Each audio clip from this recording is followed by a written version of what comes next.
Hello, this is Ken and Lori with You and Me in our RV, and we just wanted to talk with you a few minutes about a few points that we think are important if you are considering buying a new RV.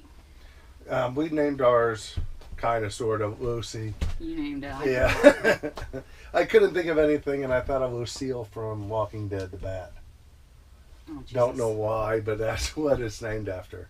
Anyway, this is a Class C. Lucy's a Class C. We'll do a walk around on the outside. We were excited when we bought a camper, and the one we originally picked out was a used Class C, but then there were some recall issues, and then they couldn't sell it because there was no date on the recall. We went in with a specific budget too, that we were like, this is what we want. Had things written down, but when we got in there, we realized that there were some newer models that were just a little bit more, and then we kind of got looked attractive, and then we got way out of our budget and ended up with this thing, which is a nice RV. The best thing I think I like about it is the small. It's good and bad. It's what I like and one of the things I hate about it. But it's 24 foot with a slide out in the back, and it is very convenient, great fuel economy. But we can just get up and go, and it gets actually about the same mileage as my Jeep Wrangler, so it's just as easy to take it sometimes on, if we're going for a couple-hour drive to go somewhere. Yeah. We can take that. Plus, if we're going somewhere... I can go to sleep in the back. Yeah, which is good. She's a good safe traveler.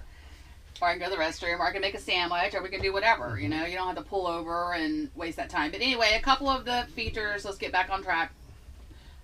One of the features that Our next one, when we get a bigger one, one of the features that we want to look into is more cabinet space. Definitely. There's only 2 real cabinets and 4 drawers. Yeah. Well, there's just not enough. And outdoor storage, same thing. Yeah, There's outdoor hardly storage, any. same thing. And then the fabric that's on the seats, it's like a pleather, which it looks nice and everything, but the first week we had it, Ken wrapped Christmas presents out here and sliced a little hole in it and then tried to cover it up. But anyway, we won't talk about that. We didn't notice it at the time when we purchased the camper because we were so excited about getting it that the toilet is actually elevated from the floor. So I'm tall, I'm 5'10", and when you go and sit down on the toilet to go to the bathroom, your feet dangle. So well, it's just a little weird. Your toes touch the ground, even for weird. Me. Even for me. And the thing I hate the most, and I'm going to show you real quick, is the rear bed is a mattress that folds up. That's the rear slide out. And because you have the storage underneath here from the rear, then this gives you very little space to get a cubby hole. Many times we'll get up in the middle of the night or trying to settle in, and there's no room, and you hit your head. I got a good gash from last weekend. The bed has a permanent crease in it. Yeah, the bed, it's got a permanent crease, and we can't change the mattress like a lot of people, full-timers. Yeah. We'll bring a mattress from home and they put it in there, but that's not an option with this.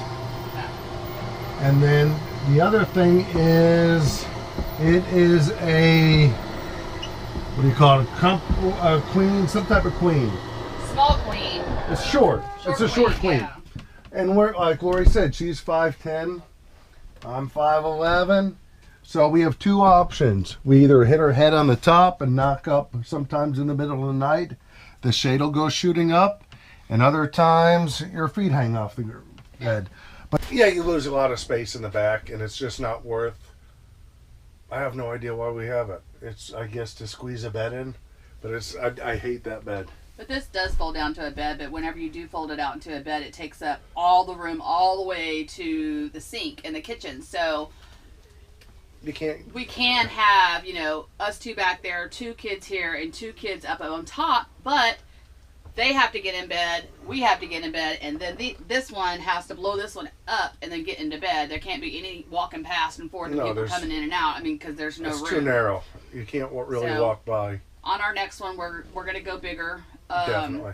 More storage. And another thing about the bathroom is there's a teeny tiny sink in there. There's absolutely no counter space at all to put your toothbrushes or whatever. So there's one little cabinet that has 4 little shelves, and we cram everything into that. The shower is just a circular shower, a half circle, it's a curtain too. A it's fourth curtain. what is it? Just like a pull to or something. It's real, yeah. And the curtain like sucks to you when you go take a shower. And it goes to one side or the other, so water will always come out. And there's nowhere to put your shampoo and stuff. So we're trying to get creative with ideas. We might hang like a shoe bag or something like that and have holes in it, the bottom where the water can drip out, where we can put more shampoo and razors and soap and that sort of thing, just to get a little bit more creative to make do with the space that we have. Right, and we went to IKEA. We spent a bit of time there, and everything we were looking for was storage for the camper. Yep.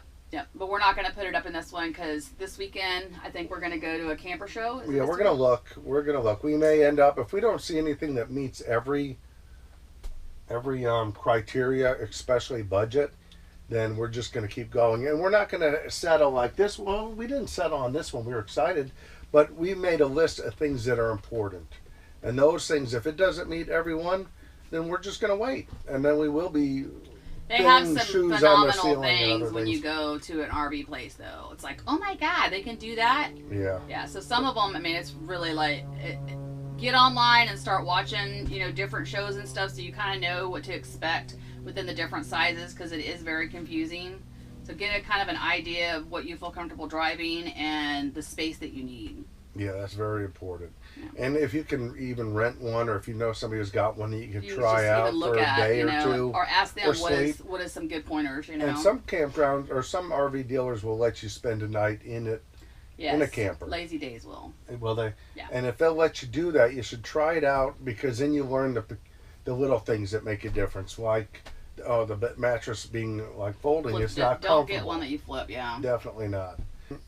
Anyway, that's gonna. I don't know if there's anything else. Was there anything else we wrote down? Oh yeah, we wanted to have the pull down blinds in the front. Yeah, the dark. We have blinds. like a Velcro blanket thing, or what is that thing called? It's a Velcro curtain that goes all the way around. It's one. It's not even, so it doesn't. It doesn't really block out enough of the heat. It doesn't block out enough of the light. So we used that for a while, and then we just decided we're going to bring a black comforter from home, and we would just tuck it here along the high bunk. Right. So we do that. It keeps more of the cold air in. That's just wasted space that you've got to fill with. It is. And then, the air conditioner. We're going to talk about having one air conditioner. Yeah, we want 2 air conditioners in the next one. So in this camper, it's small, and we have the main air conditioners right here, right in the living room area. Mm-hmm. We really don't spend a lot of time in here because when we go anywhere, we try to stay outside. But when we come inside, we want to take our shower, we want to go to bed or whatever, and there's 2 little vents back there. 2 little circular vents. Really don't put out Doesn't feel like there's anything coming out of them. And so if you sleep here, you're freezing to death because there's a big vent right here and there's a couple more up here. But if you're back in the back where we always are, because it's usually most of the time it's just me and you. Yeah. We're dying of heat stroke. So we are Ken and Lori with You and Me and Our RV. Make sure you check out our YouTube channel and subscribe. I just did deuces, babe. Don't put that on there. All right, we got to say it again now. All right. Make sure you subscribe to our YouTube channel, You and Me and Our RV. Also, our website, youandmeandourrv.com. And look for it. I got a special episode coming up. It's going to be all you need to know about holding tank maintenance. It's going to be very informative. And I've seen a lot of videos, and a lot of them just don't cover as much as you really can. So we're going to cover that from start to finish. Start to finish. How to flush it. How to flush it.